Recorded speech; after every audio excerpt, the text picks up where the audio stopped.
Good afternoon. My name is Dave Wentworth. I am going to review the case study entitled Creating a Methodology. Let's first define methodology. As stated by Eric McConnell, project management methodology is a strictly defined combination of logically related practices, methods, and processes that determine how best to plan, develop, control, and deliver a project throughout the continuous implementation process until successful completion and termination.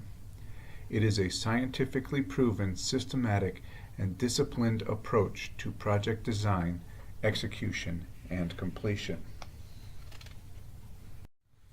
In a nutshell, methodology is a company's logical method of planning, developing, controlling, and delivering a project from beginning to end. In the case study, Creating a Methodology, the president of the company, John Compton, states that almost all of the requests for proposal that we want to bid on have a requirement that we must identify in the proposal the project management methodology that we will use on the contract should we be awarded the contract. In order to remain competitive, a firm must play by the rules. This means providing all required information in contract bids and stating current with project management trends.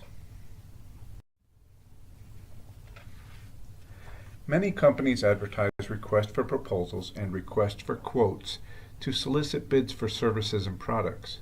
Companies interested in bidding on these RFPs and RFQs submit a bid to include their proposal and/or quoted price for the service or product requested.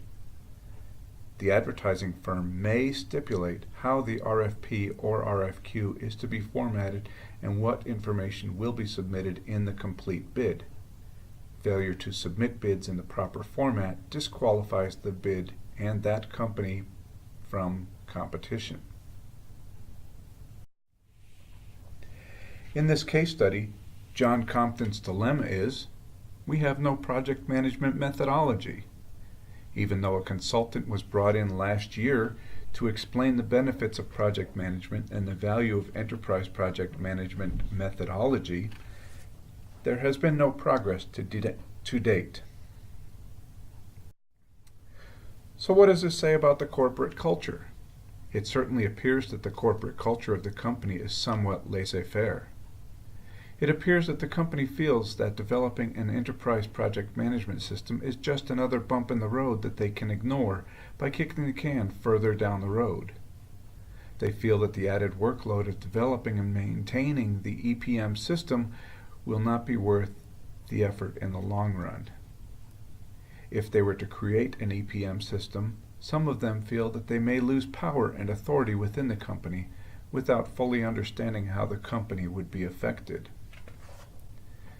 Failure to work diligently on the development of the EPM system following the recommendation of the consultant shows not only that the company leadership but also the project management office failed to see the benefits of implementing an enterprise project management system.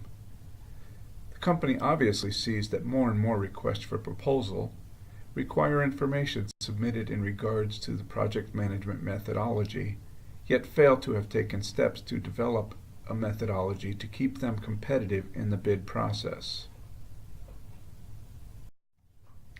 As stated by Kersner in 2013, the time needed to develop and implement an enterprise project management system can be shortened if the company has a project management office, or PMO, in place to take the lead role.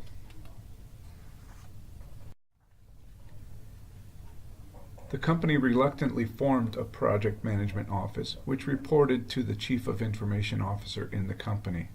It was staffed with a handful of experienced project managers and tasked to develop a methodology. In the case study presented in the text, the project management office will report to the Chief Information Officer. This is acceptable. However, it is not the only person or group the PMO could report to. Since the PMO is responsible for projects undertaken by the company, the PMO could report to any executive in the hierarchy of the company. In fact, reporting to the CEO, though he or she may be already very busy, might be the best option. The first step that needed to be done was the establishment of the number of life cycle phases. As stated by Kersner in 2015, having too few life cycle phases is an invitation for disaster, and having too many life cycle phases may drive up administrative and control costs. In the case study, some of the people interviewed desire as many as 10 or 12 life cycles. This would certainly be costly in terms of time and money.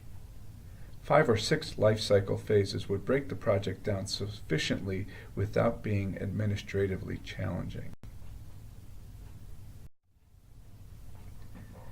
Next, how flexible should the methodology be? Kersner stated, customers want the contractor to use a methodology that is flexible enough such that it can be adapted to the customer's business model. A methodology that is not flexible enough handcuffs the project manager and does not allow him to select the guidelines, checklists, and templates to fit the needs of the customer. In the early days of enterprise project management, as stated by Kersner, executives did not trust project managers to make the right decisions. Rigid methodologies were used as a means of executive control. So should the methodology be formal or informal in design? Formality or informality in the design of the system is determined by the amount of freedom the project team needs to deal effectively with the customer. An important part of project management is capturing best practices.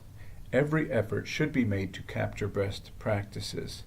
In the development of an enterprise project management system, capturing best practices is a great method of improving processes and can aid in the success of future projects. Thank you for your attention today. I hope you have a great day.